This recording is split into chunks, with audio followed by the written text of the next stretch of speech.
un petit retour sur mes vidéos. C'est un certain nombre de vidéos et comme par hasard, il y avait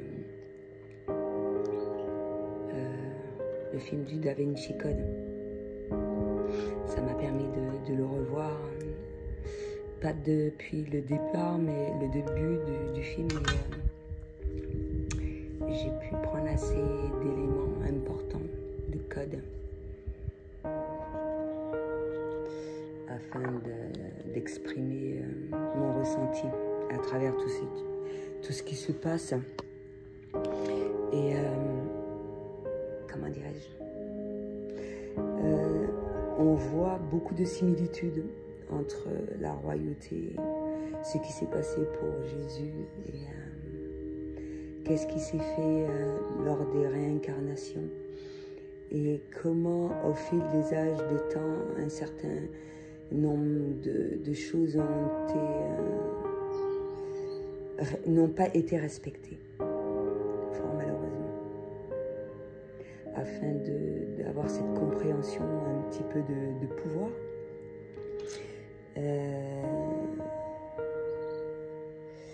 Et surtout, ce qui est important, à une certaine dimension, il y a certaines choses qui n'existent pas. Mais vraiment pas du tout. C'est pour ça que moi, ça m'amuse.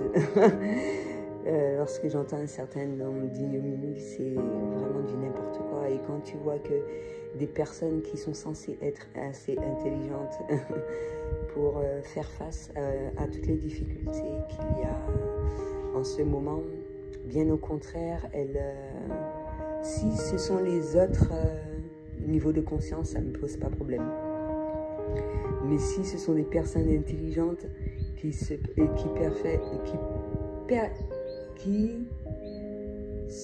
complaisent dans la médiocrité et qui ne cherchent pas à évoluer, que ça les amuse de faire des conneries, moi ça ne m'intéresse pas. Et mine de rien, même si j'ai du mal à m'exprimer, comme je l'ai toujours dit, hein, il y a des personnes qui vont me comprendre parfaitement. Je vais être en alignement avec ces personnes-là. Tout va être compris assez rapidement. Et ce, pas par le biais d'un smartphone. Au naturel.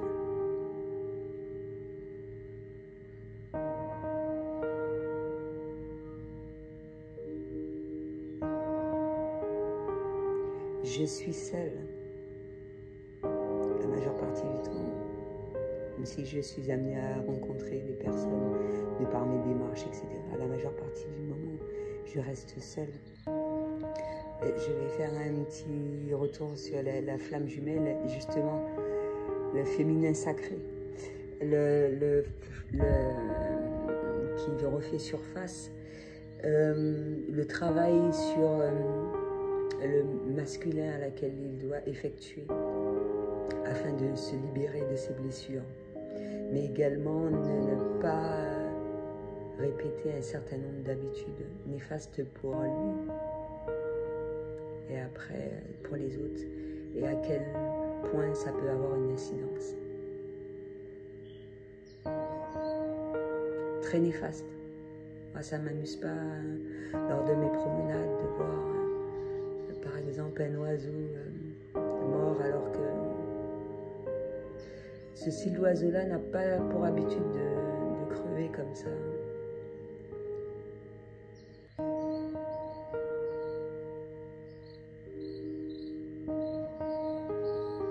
Et ça ne m'intéresse pas de dominer les animaux, les gens. Je vois pas l'utilité. Moi, à partir du moment où j'ai tout ce que j'ai autour de moi qui me permet de me sentir bien, c'est ça l'essentiel.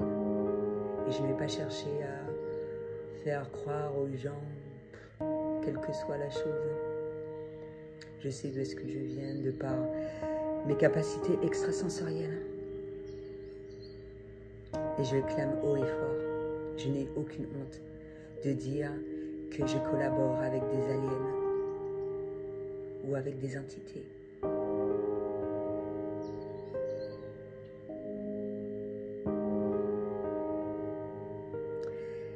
Et justement, fort heureusement, ça s'est fortement ressenti hier à travers mes rêves.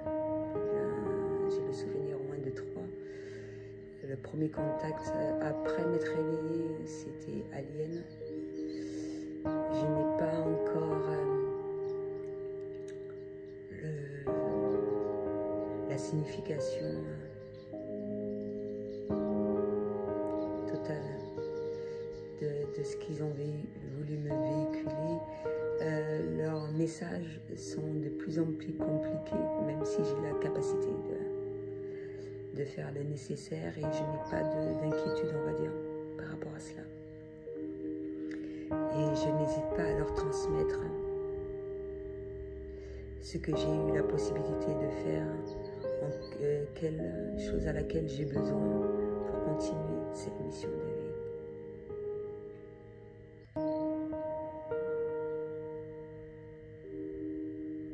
Et je me dis, peut-être de prime abord, quand une personne subit un éveil, va se dire que, ouais, comment ça se fait qu'elle voit toutes ces choses, etc.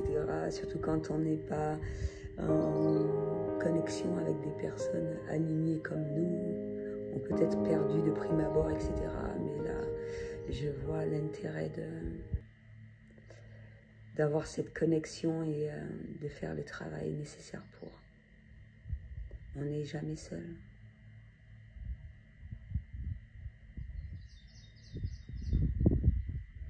Et cette connexion va servir à un but divin. Protection de la nature, des animaux, des personnes qui nous entourent. Mais il y a des choses qui vont être inévitables. Parce que le but, ce n'est pas que l'enfer soit sur terre. Et bien le contraire.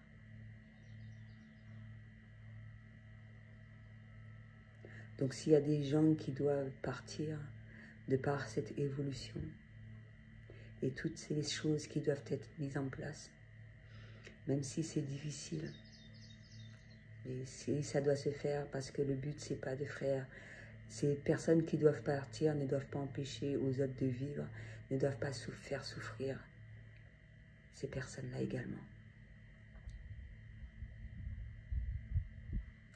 Et c'est là qu'on voit le rôle de guerrier de lumière, à quel moment prendre ses armes et les laisser. C'est pour ça que je préfère dire cela, que je suis une alien, que je suis une guerrière de lumière, parce que je ne vois pas l'utilité de formuler d'autres mots, et je sais que Dieu, l'univers, m'a permis d'avoir ce pouvoir-là, effectuer un certain nombre de tâches chaque jour. Et je fais du mieux que je peux.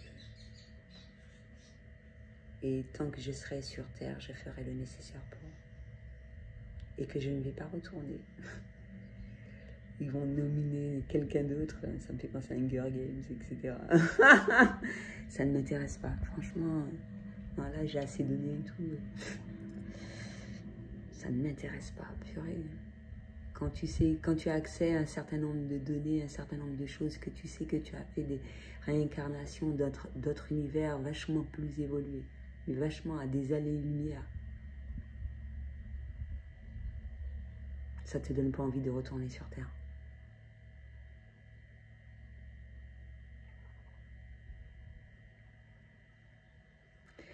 Il me semble qu'on m'avait demandé ça, combien de langues, tout est transmis à ceux qui sont habilités à le savoir.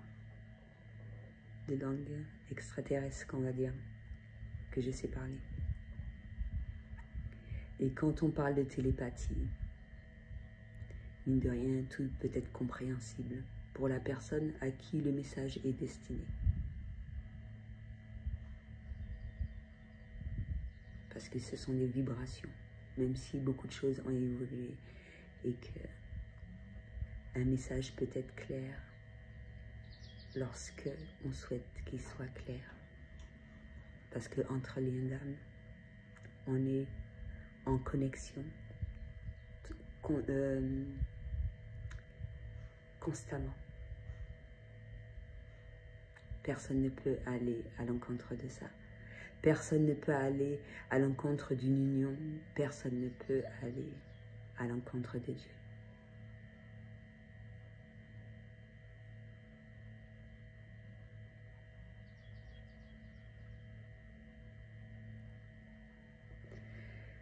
C'est vrai que quand je fais un retour, je me dis, ouais, il y a beaucoup de choses qui refont surface par rapport aux réincarnations, par rapport à la spiritualité, pas personnage, quelle personne que l'on a réincarné lors de certaines réincarnations, c'est comme Marie, Jésus, toutes ces personnes parmi sa famille d'âme, parmi les liens d'âme, du moins, parmi les liens d'âme, quel rôle chaque, dans le moment présent déjà, et quel a été le rôle et la raison pour laquelle cette réincarnation a dû se faire pour que ça se passe comme il se doit, mais également ça montre à quel point que l'amour est grand et qu'à travers certaines religions, il limite cet amour-là.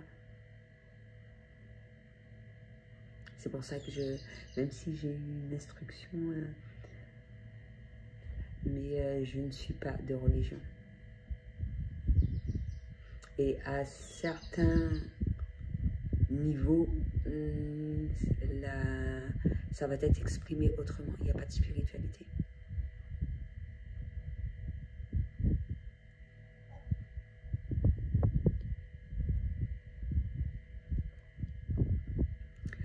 Donc, c'est bête, ouais, moi je trouve que de chercher à comprendre des gens comme nous, comme j'ai dit, on fait partie de 10% de la population mondiale et ils n'arriveront jamais à nous comprendre. Et c'est ça la chose merveilleuse parmi tout ce qui a été en place. Ça me fait penser aussi à la phrase, ouais, vous pouvez toujours me copier, j'aurai toujours de nouvelles idées.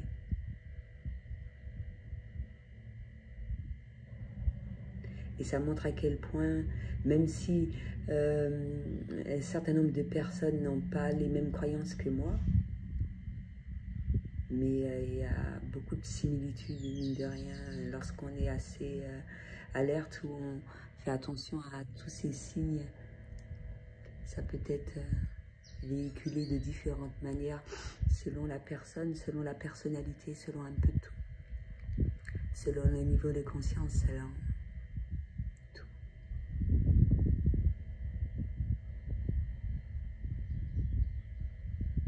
Donc voilà. Et quand on a fait un travail assez relatif sur ça, ben, et qu'on continue, parce que, comme je l'ai dit assez souvent, tant qu'on est sur Terre, on a un travail à faire. De prime abord sur soi, et ça nous permet de l'effectuer pour les autres, et également de les aider au mieux, que ce n'est pas lorsque on est totalement guéri, parce que moi j'estime qu'il n'y a pas de guérison totale tant qu'on est sur Terre. Mais la guérison de l'âme, c'est quelque chose de merveilleux pour... et il y a un lien, ça me fait penser à un support que j'ai lu récemment, entre la guérison de l'âme et machin, parce qu'à un certain moment, ça se fait fortement ressentir.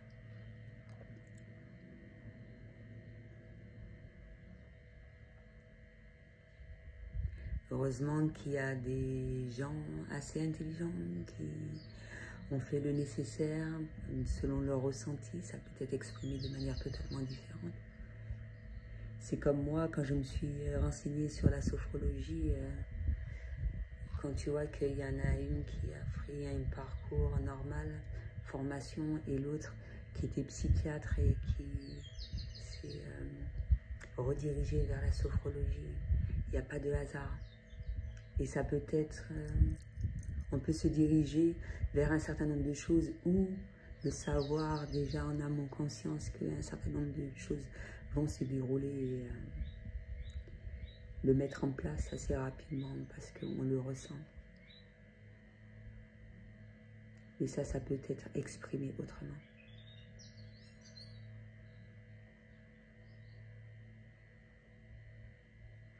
Donc voilà. Donc par rapport à tout cela, par rapport à ce que je ressens en masse, cette histoire que oui, les positifs ne doivent pas rester l'un à côté de l'autre, ou on ne doit pas se voir, ou ça c'est vraiment... Mais moi je sais ce que mes liens d'âme vont véhiculer plus ou moins, etc. C'est du n'importe quoi ces trucs-là. Où des personnes de la royauté ne peuvent pas se rejoindre ou se côtoyer, ou ça peut être exprimé de multiples manières. Moi, je suis côté lien d'âme. C'est absolument absurde ce que vous voulez. C'est se mettre des croyances limitantes, vraiment du n'importe quoi. Mais c'est clair que pour certaines choses, fixer des limites, ça sert, et tout ce qui s'ensuit, voilà quoi. Après, libre à chacun de décider si il souhaite continuer de fréquenter plus ou moins, et ça va dépendre de quel style de relationnel et tout ce qui s'ensuit. En disant ça, j'ai eu un signal des anges. Non, je pense que c'était super important, qu'il faut arrêter. Comme si que les gens positifs qui se rejoignent, il y aura une destruction de la planète et tout. C'est du n'importe quoi. Tellement qu'il y a les 7 péchés capitaux, l'envie, la jalousie. Vous souhaitez faire la même chose et il n'en tient qu'à vous de vous libérer de vos blessures. Après, si vous voulez crever en enfer, vous pouvez y rester, ça ne nous dérange pas. C'est du n'importe quoi. Et j'en suis sûre que je ne l'ai pas bien exprimé, il y a des gens qui ne vont pas comprendre. Libre à chacun de savoir ce qu'il y a de mieux pour lui dans sa vie, selon son évolution personnelle. Quelle personne qui souhaite fréquenter ou pas, il n'y a pas question de ne pas fréquenter des noirs, des blancs, des jaunes. Les gens sont débiles, mais franchement, ils n'ont pas honte. C'est vraiment...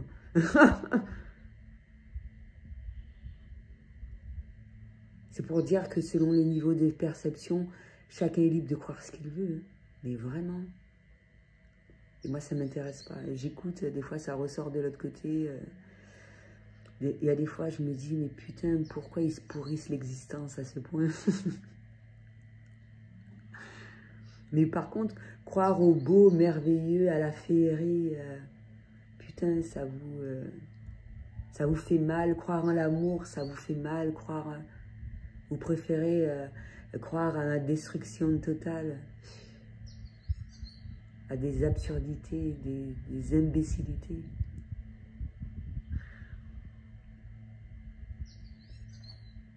Purée, c'est chaud.